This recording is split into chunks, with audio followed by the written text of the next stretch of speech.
What conspiracy theory do you completely believe is true? The government constantly reposts this question to see what we know. A lot of entertainment companies are money laundering fronts. Epstein didn't kill himself. Edit. Those who think Epstein is still alive. That still means he did not kill himself. The Department of Transportation bought way too many orange barrels. So most of them have to be stored on highways. Disney absolutely believed that Hillary Clinton was going to win the 2016 election. So they started building her animatronic for the Hall of Presidents well in advance.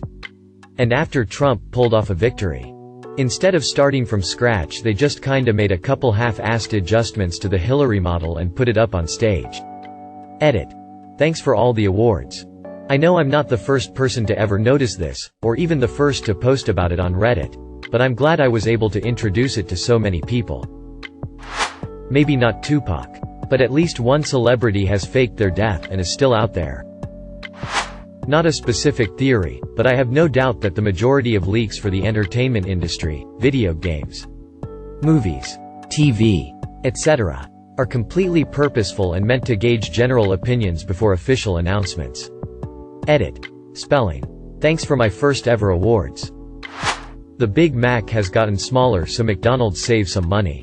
I dunno. But I swear the Big Mac used to be bigger. Or maybe I am just fatter. College Board isn't non-profit. The CIA is responsible for the crack epidemic. Shelley Miscavige is either dead or being held prisoner by the Church of Scientology. This is the smallest conspiracy ever. But, you know how when you pull a tissue out of a box, there's this dust that comes out from the tissue when it scrapes the perforated edge? I swear it's designed like that so that the dust makes you sneeze. And then suddenly you need more tissues.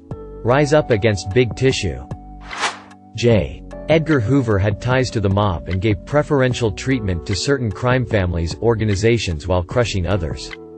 Also, his stranglehold on American intelligence made him a figure presidents feared.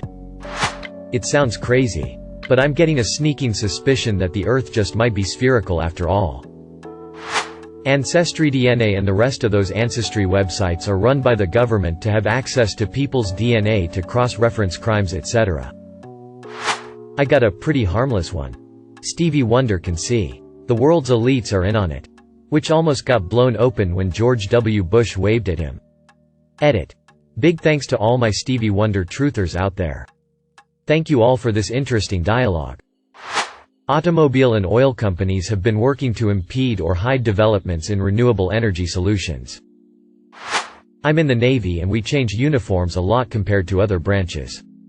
There's a conspiracy theory that there's a rear admiral whose wife has stocks in the company that makes our uniform. I just randomly heard someone talking about it. I have zero evidence that it's true. But I 100% believe it. Edit. Told this to my coworker who added to the conspiracy cause he said the people who sell our uniforms is run by a rear admiral. The plot thickens. Edit 2. Apparently there's more people saying there's more to the conspiracy, so if you see this be sure to head into the replies and give them some upvotes. This kinda blew up and you guys rock. The government was behind #Throwback Thursday in order to get us to digitize and upload pictures that they would not have had access to in order to help improve age progression, facial recognition algorithms. That there's no brilliant people working behind the scenes. Our government and world leaders are full of bored people of moderate intelligence. Coasting and growing off of YRS of structure already in place. Edit. OMG you guys, I got multiple awards for the first time TYSM. Women's clothes have small, non-existent pockets to make us buy purses. Edit. If this is enough to set you to go off on a sexist rant, please reevaluate your life choices. I believe conspiracy theories are the ultimate conspiracy. They send the message that there is some invisible hand controlling things. Meaning there's nothing you can do to change it. They instill complacency.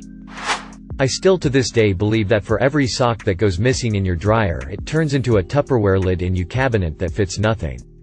I have seen no evidence to disprove this. Reddit is run by a single college student that has no clue how to make a search bar. Britney is the highest profile Disney rape victim we might probably ever know about. Her mental breaks were the result of sexual and physical abuse from her handlers, her parents, and people she worked with at Disney. The conservatorship she's been trying to get lifted is one designed to keep her silent. Because the momentum of the #Me2 movement as well as the high-profile cases against Hollywood folks will result in a huge financial hit to Disney. If we hear that Britney couldn't take it anymore and killed herself, it's most likely the result of everyone in her life trying to control and manipulate her.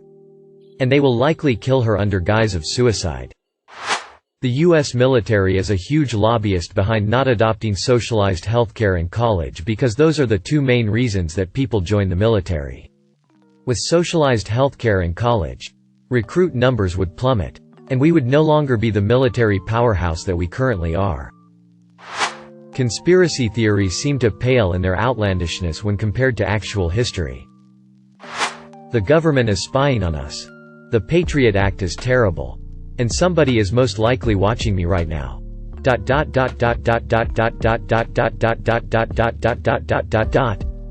Oh, wait. I forgot. That one was already proven. Well, the government is listening to everyone's phone calls and reading our emails was once considered a conspiracy theory. And we all know how that turned out. Just a casual fan of this one, but that Christopher Walken knows whether Natalie Wood's death was an accident or not. All that stupid stuff shared on Facebook is just a way for people to mine your information for forgotten passwords, resets and stuff. Things like, bet no one remembers the street they grew up on. I'll wait. Or, what would your name be if you took your mom's name instead of your dad's thinking face? Editing to add instead of replying to everyone. Thank you guys for making me feel so much less paranoid. None of my friends agreed with me that that's what those posts were for and made me feel like a paranoid nutcase for even suggesting it. I am glad to know me being overly cautious and ignoring them makes sense to others. The government doesn't want you to know, but ducks are free. You can just take them. As somebody who works for the government, some of y'all grossly overestimate the government's competence and secret-keeping abilities. High-end art is a scheme to launder money and avoid taxes. Calling healthcare workers heroes is a deliberate ploy by the powers that be. So that at the of all this COVID shit and there is a pile of us dead. The conversation isn't about how the government and hospitals fucked up, but our heroic sacrifice. The lost cosmonauts. I think it's absolutely possible that there were attempts by the CCCP to launch manned aircraft into space before Gagarin and that some of the cosmonauts died. That Area 51 is heavily involved with unidentified flying objects.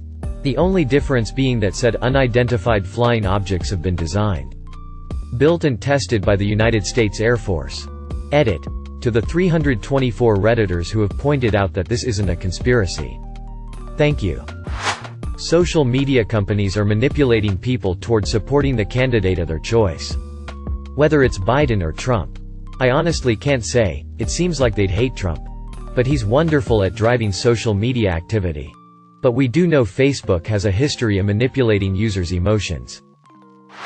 Tommy Wiseau as D.B. Cooper. For those of you who don't know D.B. Cooper is a famous American thief. Aboard a plane flying from Seattle, Washington to Mexico City, before the plane was over Reno, Nevada, D.B. Cooper robbed everyone on the plane, took all of the parachutes and jumped out of the plane, and was never seen again. Nobody knew his name. And he spoke with a strange accent. Tommy Wiseau showed up seemingly randomly. With a ton of money. Has been said to be older than he says he is. And speaks with a strange accent. At one point people found a ton of money which was said to be D.B.'s ransom money or stash. And the guy they were investigating didn't look much like him. And the evidence was never convincing and the whole attempt was some History Channel bullshit. Tommy Wiseau however fits the bill. I'm pretty sure the U.S. government knows things about UFOs that they aren't telling us. That's not to say I believe UFOs are alien spacecraft. I don't know what they are. That Britney Spears is either being held hostage or otherwise in a very compromised situation. Donald Trump did not want to be president. He just wanted publicity and to bitch about politics without actually having to do something about it. That Mexican drug cartels continue to exist because they do the government's dirty work. Without implicating the government. Edit. Ed Calderon interviews. And Narcos paint a fairly accurate picture. Los Narcos Gringos, Spanish video, by Jesus Esquivel illustrates the extent of U.S. involvement. And how the cartel exploits racial tensions in the U.S. to ensure attention from authorities is focused elsewhere. It's worth watching. That Diana Ross and Smokey Robinson are Michael Jackson's actual parents. That's why he was the talent in the Jackson family and why there were rumors that he was Evan Ross's father. They both look like Diana. Smokey would have been 18 and Diana 14 years old when Michael was born, so Berry Gordy arranged to have the kid given to his old boxing buddy and fellow musician from Chicago, Joe Jackson, who he would fund, leading to the formation of the Jackson 5. Joe had a big family where Michael would get everything he needs while training him to be an entertainer, and Motown could protect their image by taking the child out of the picture. It turns out the kid is a talent, and as we all know, the Jackson 5 make it to Motown. But even before that there were several documented instances of Diana Ross in Gary, Indiana, such as at the school talent show where the Jackson 5 performed.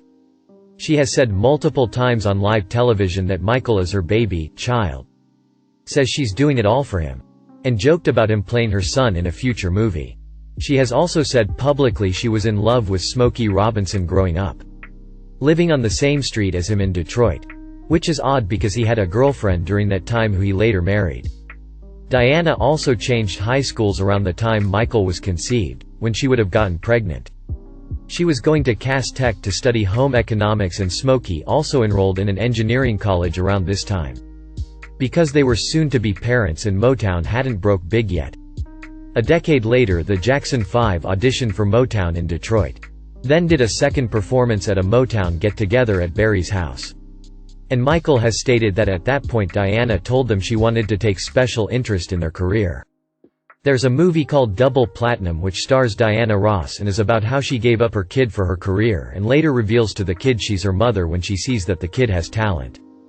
Then goes on to help her with her career, which would parallel the real-life story with Michael. Her daughter in the movie also wears a dress that has the same design as the shirt Michael wore for Billie Jean at Motown 25. It's written by Michael in his autobiography Moonwalk that he and the Jacksons lived with Diana Ross in Hollywood Hills when the Jackson 5 first signed to Motown and moved to L.A. And her and Michael used to go out almost every day. Just the two of them. This would have been when Diana Ross revealed to Michael she's his mom. He would have been about 10 years old, and that's why he became quiet and shy from then on. This wouldn't be her only time doing this. When she had a daughter with Berry Gordy, she didn't tell her who her father was until she was 13. Smokey Robinson also stated when he was leaving the Larry King interview shortly after Michael passed away that one of his fondest memories of Michael was when he used to go golfing at the age of 10 or 11 with him and Bobby Taylor, who is said to have discovered the Jackson 5 even though their first album at Motown was presented by Diana Ross. This was also what Michael meant in the song Billie Jean when this happened much too soon. She called me to her room. Diana was the one who said I am the one. But the kid is not my son. She meant I am your mother but you're not my son. You're a Jackson now. Diana Ross is Billie Jean. Diana plays the singer Billie Holiday in Lady Sings the Blues, which came out a few years before The Wiz with MJ.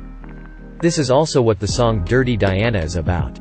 It's about Diana Ross, the groupie who seduces Smokey Robinson, who she grew up on the same street as, conceiving Michael. Then there's the song Who Is It, which is about a mystery person who abandoned Michael. And in the music video he holds a card that says, Diana. The song Wanna Be Startin' Somethin' also talks about how if you can't feed your baby, then don't have a baby, and again refers to the mystery Billie Jean character. He references Ain't No Mountain High Enough in the song Leave Me Alone and says don't you come walkin' beggin' back, Mama. He also references Ain't No Mountain High Enough in the songs Baby Be Mine, Speechless, and Keep the Faith. This is all also why you see a weird sexual dynamic between Michael Jackson and Diana Ross, but you will never actually see a picture or video of them making out. Recently a video surfaced of Diana Ross singing You Are Not Alone to Katherine Jackson, just like how she probably used to sing Ain't No Mountain High Enough to Michael when he was living with her. This is seen in the aforementioned movie Double Platinum as well. Diana sings her lost daughter to sleep with a famous song. And in TMZ's video the last time we saw Joe Jackson and old senile Joe says I raised Michael. He's my son and Quincy Jones knows better. I don't talk about it. No way. He's defending the supposed fact that Michael is his son for a seemingly unknown reason. And even in past interviews he always emphasized he's a Jackson. After MJ's death, Joe when interviewed said he was doing great. Meanwhile Smokey Robinson went on the Larry King Show and praised MJ as an artist. This theory explains why Michael not only looks like Diana Ross and has the same features and eyes as her, but also explains why his facial structure looks like Smokey's and their profiles and ears are completely identical. And why he was a musical prodigy who had the stage presence and songwriting abilities of his real parents, Diana. Smokey and Michael are the only 3 musicians besides the Beatles who have 2 stars each on the Hollywood Walk of Fame, one for being a member of their original groups and one to celebrate their success as a solo artist. As well as having a very soft voice which both Smokey and Diana, and Evan Ross, have in common. Here you can see how much different his eyes looked from his brothers and how much they look like Ross' eyes. Now you can see why his personality developed the way it did. It's why he acted like an orphan and called himself Peter Pan and built Neverland to help disadvantaged kids. Why he isolated himself from his family and could never manage to have a normal relationship with women. It absolutely explains why he had such a severe identity crisis. And it explains why Diana Ross is second to Katherine Jackson in his will regarding who would take care of his children. And why Joe Jackson has been known to dislike Diana Ross. At Michael Jackson's public memorial the first person that comes out is Smokey Robinson reading a letter from Diana Ross, who writes that she's mourning so hard that she cannot attend the memorial and that Michael was part of the fabric of her life. When Smokey speaks about MJ later he calls him his little brother, which would imply blood relative. In the movie Hitsville, USA, The Making of Motown, Berry Gordy jokes with Smokey about how some of the babies that the groupies were having were his and that MJ reminded him of a little Smokey. Also, the movie An American Dream was about the Jackson 5 and would have been propaganda to reinforce the cover-up story. So, it wasn't that Michael was ever trying to look like Diana Ross like people thought. He was actually displaying features and mannerisms that he inherited from her. In one of the clips below she says he has the same features, skin tone, and bone structure as her. Now you might say well Janet looks a lot like MJ. But growing up in his shadow she adopted many of his mannerisms and used makeup and plastic surgery to replicate his appearance, like LaToya did. But their vanity was merely deception. Joe and Barry branded and marketed the Jacksons a certain way to make Michael seem related, such as with the matching outfits and afros. But if you look at their features it's clear the only similarity to Michael is the way they smile, a learned trait. MJ has much more defined features and is rail thin like Diana Ross. And his nose and chin match Smokey's. Now it's clear why Joe told him he had a fat nose and singled him out so much with the abuse. MJ does a photo shoot with Katherine, Joe, Diana, and Smokey. Diana Ross calls MJ her child. Says she's doing it all for him. Skip to 1556. Diana Ross jokes about Michael Jackson playing her son in a movie. The intro downplays her role in starting his career. An important part of the cover-up. Diana Ross confesses her relationship with Smokey Robinson, which would have been when MJ was conceived and when Smokey was dating Claudette. Skip to 840. Diana Ross jokes about her and MJ having the same facial features and bone structure. He could be part of my family. Diana Ross calls Michael Jackson her baby. Smokey Robinson recounts how MJ used to go golfing with him and Bobby Taylor as a kid. Evan Ross says MJ was like a brother to him and that Diana was a mother figure to Michael. Joe Jackson defends the fact that Michael is his son when confronted by paparazzi.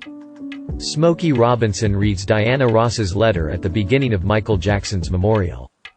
This theory is from a YouTube channel called An American Scheme. I also created a subreddit with further info on the topic called An American Scheme. Edit. I am you, James Lieb 1. The reason Disney came out with a movie called Frozen was so that when you Googled Disney Frozen you would get search results about the movie and not about Walt Disney's body supposedly being cryogenically frozen. Mattress stores are just money laundering fronts. In my home city, in the UK, a heroin dealer was convicted of lacing his product with poison and causing the deaths of homeless people. In court he claimed that the local council paid him off to get rid of some of the homeless people in that way. His defense was, "Why would I kill my customers? I have met one person that worked with the council and believes the story to be true. And years later I met some people that had worked with a homeless charity at the time.